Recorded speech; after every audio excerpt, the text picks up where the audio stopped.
Para hablar de este tema, me da gusto saludar a la maestra comisionada la comisionada Rosmi Bonilla Ugueña.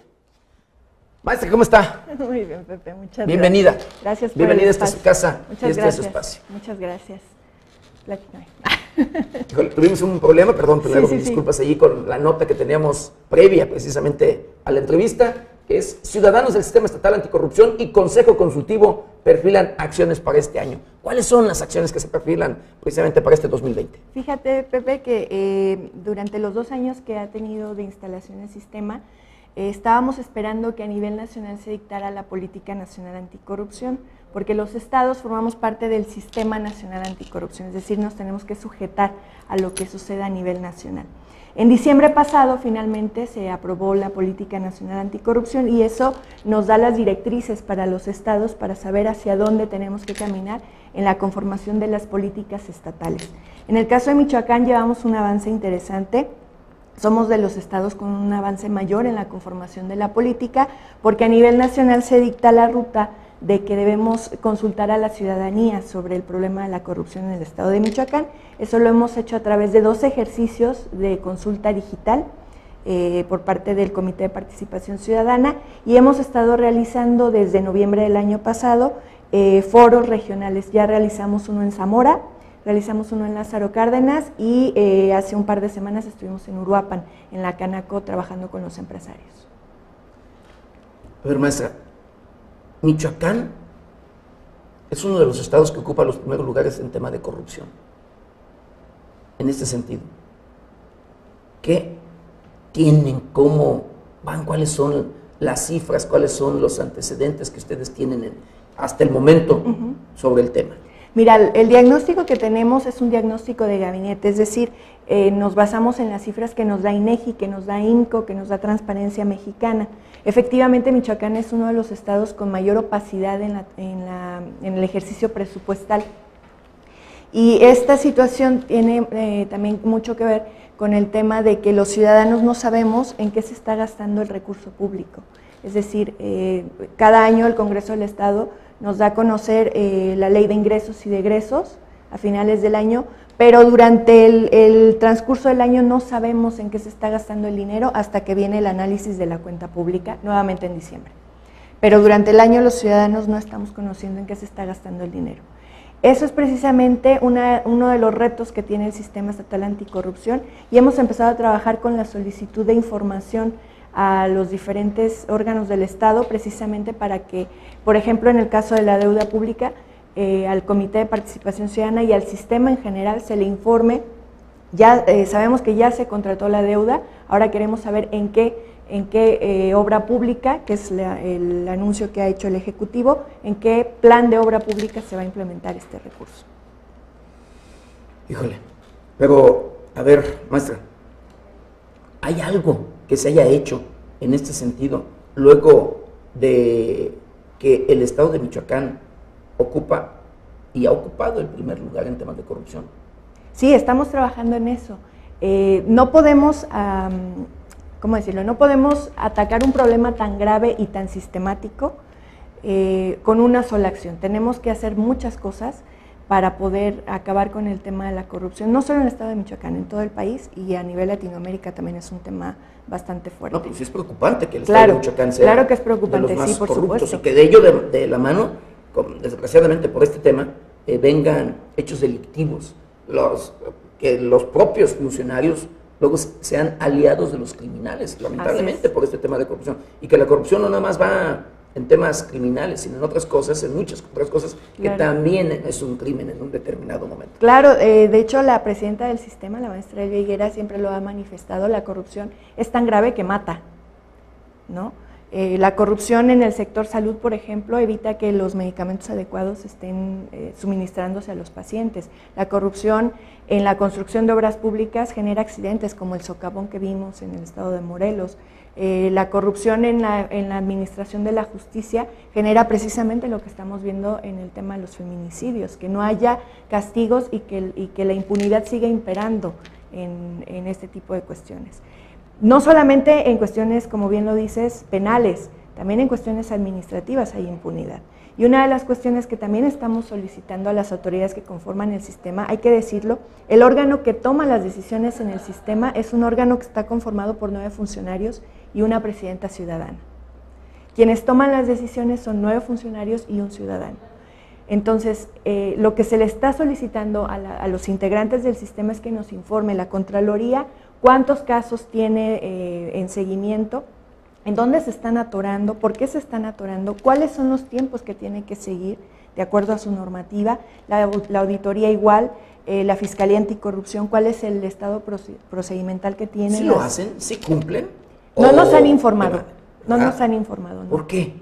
Se hizo esta solicitud desde el momento de la instalación del sistema, el 7 de febrero de 2018. Sin embargo... ¿Más de un año? Sí. Sin embargo, no se formalizó, es decir, se hizo en la instalación la solicitud de información, pero nunca a las autoridades les gusta trabajar así, nunca se emitió un documento para solicitarles la información. Es algo que estamos trabajando en este momento.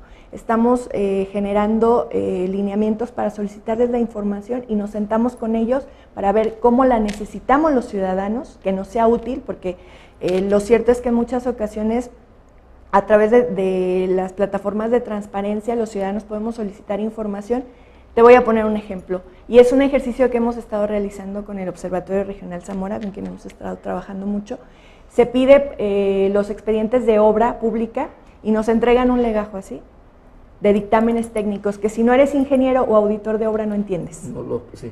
¿No? Necesita un traductor, alguien que se los explique. Entonces, ¿qué estamos haciendo? Pues nos vamos a los colegios de profesionistas a pedirles su apoyo para analizar estos dictámenes. Sin embargo, lo que queremos en el Sistema Estatal Anticorrupción es que los ciudadanos, aunque no seamos especialistas en el tema, podamos tener acceso a la información y saber de una manera asequible para los ciudadanos qué están haciendo las autoridades concretamente en el combate a la corrupción. Porque hay que recordar, por ejemplo, en Michoacán, la Contraloría del Ejecutivo existe como Contraloría desde 1989. El Poder Judicial no te quiero decir cuánto tiempo tiene. La Auditoría Superior de Michoacán, como Contaduría de Glosa, existe desde la colonia en el estado de Michoacán. Y estas son las instituciones que están encargadas de prevenir y combatir la corrupción. Estamos hablando que en Michoacán existen instituciones que deben prevenir y combatir la corrupción desde la colonia, y seguimos siendo el estado, uno de los estados con mayores índices de corrupción. Maestra, difícil trabajo que tienen, de verdad.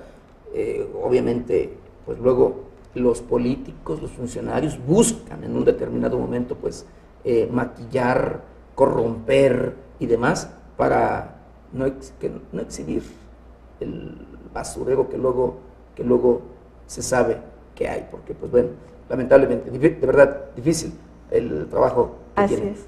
Maestra, me gustaría preguntarle sobre otro tema. ¿Cuál es su opinión, o qué opinión le merece el tema de esta marcha del 8 de marzo, del Día Internacional de la Mujer? Se lo pregunto a usted como mujer y por supuesto como funcionaria en este sentido. ¿Cuál es su opinión luego de los desmanes y demás que se pudieron ver, que se registraron el día de ayer en diferentes partes del país, si no es que en todo el país? Muy bien. Bueno, primero tengo que aclarar que no soy funcionaria. Bueno, perdón, no funcionaria. Bueno, sí. La participación del Comité de Participación Ciudadana ha sido muy cuidada desde la legislación precisamente para que no seamos funcionarios. Sí, quienes funciona. conformamos el sistema. Me equivoqué yo. No hay problema.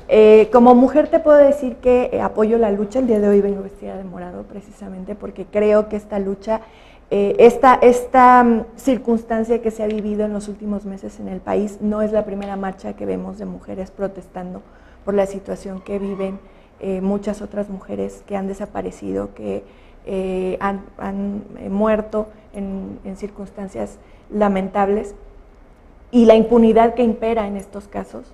El objetivo es una buena causa. Sí, por supuesto. Yo creo que la causa la lucha en sí está fundamentada, y además quiero hacer una puntualización. Considero de manera personal que las acciones que se están realizando no son un punto de llegada, son un punto de partida, y si las autoridades no empiezan a ser más sensibles en el tema del trato a la mujer, me refiero a incluso en el trato cuando una mujer requiere servicios de salud, cuando desde una que la mujer requiere, revictimizan. así es, No solo en el tema penal, ¿eh? No, Cuando una mujer todos. solicita accesos a educación, lo vimos con los tendederos ahora en las facultades de la Universidad Michoacana. Las denuncias allí de las denuncias. Acoso Sexual, pero también el acoso de, por ejemplo, yo leía alguna que decía que como preparándose para ser médico le decían, bueno, si no aguantas la facultad no vas a aguantar el internado, ¿no? Como mujer. Entonces, esa discriminación, si no empezamos a ser sensibles hacia esa situación que vivimos las mujeres, será muy complicado que esta lucha, que cada vez escala más en violencia, en eso estoy de acuerdo contigo, se detenga. Si no se empieza a reconocer de manera sensible las necesidades de las mujeres en su participación social, será muy difícil que esta lucha se apacigüe y se concluya. Sí, pero ¿está de acuerdo con las prácticas que se han estado llevando a cabo, que hemos visto en estos días? No, por supuesto que no. Lo digo con todo respeto. Si las mujeres estamos pidiendo respeto, debemos brindar respeto. Así es. Y una de las cuestiones que a mí particularmente me parecen difíciles es que en el marco de estas marchas de pronto afloran sentimientos que no es que no estén justificados, están justificados, pero que tienen que ser racionalizados y tienen que ser canalizados de una manera en la que la lucha no se convierta y no se desvirtúe, sino que genere resultados, ¿no? Sí, de nada nos sirve estar pintando monumentos, generar esta situación de 38 heridos que estaba escuchando ahorita, si no, al final del día no estamos generando condiciones para que las mujeres vivamos mejor. Lo acabo de decir en el intro, precisamente. O sea, el pintar, el dañar el patrimonio de alguien, eso no soluciona en sí el tema. Hay que buscar la forma allí ideal. Yo, de verdad, soy una persona que me siento muy humanista, me considero, humanista, y que apoyo en todos los sentidos y que apoyo todo movimiento que tenga una buena causa, pero que sea bien en todos los sentidos. Aquí les doy voz a todos, hombres, mujeres y demás, que tengan el valor civil incluso para denunciar lo que sea, llámesele acoso, llámesele violación por X motivo, abuso de las autoridades policíacas o cualquier tipo de autoridad. Le damos voz, y los acompañamos incluso en muchas de las ocasiones hasta donde se pueda, pero no, creo que no se vale el que, por ejemplo, ayer vimos que hubo compañeras periodistas en Morelia, incluso, algunas compañeras, y también lo vimos en la Ciudad de México, que por el hecho de opinar diferente, no estar de acuerdo con las prácticas, también fueron agredidas por las propias mujeres, quienes están manifestando por una lucha o viendo ahí por una causa en sí, y agreden a la misma mujer. Claro. Está la compañera de México, del Universal, que con una molotov la quemaron. O sea, y unas compañeras aquí en Morelia, que también por ahí fueron agredidas. No sé, pero en fin. Maestra, ¿algo más que agregar? Sí, nada más comentar que, bueno, pues las mujeres tenemos cada una su trinchera. Me parece que esta apertura a la paridad que nos brindan las leyes ahora, el 50-50, nos permitirá generar precisamente políticas públicas que caminen hacia el bienestar de las mujeres. Una cuestión que a mí me parece muy interesante es, por ejemplo, los horarios de las escuelas. Ahora que tuvimos el tema del caso de la niña Fátima, no hay padre de familia, ni hombre ni mujer, que salga a trabajar a las 12 para recoger a sus hijos. Generalmente lo hace la persona que se queda al cuidado de los niños, pueden ser los abuelos, pueden ser los tíos, ¿no?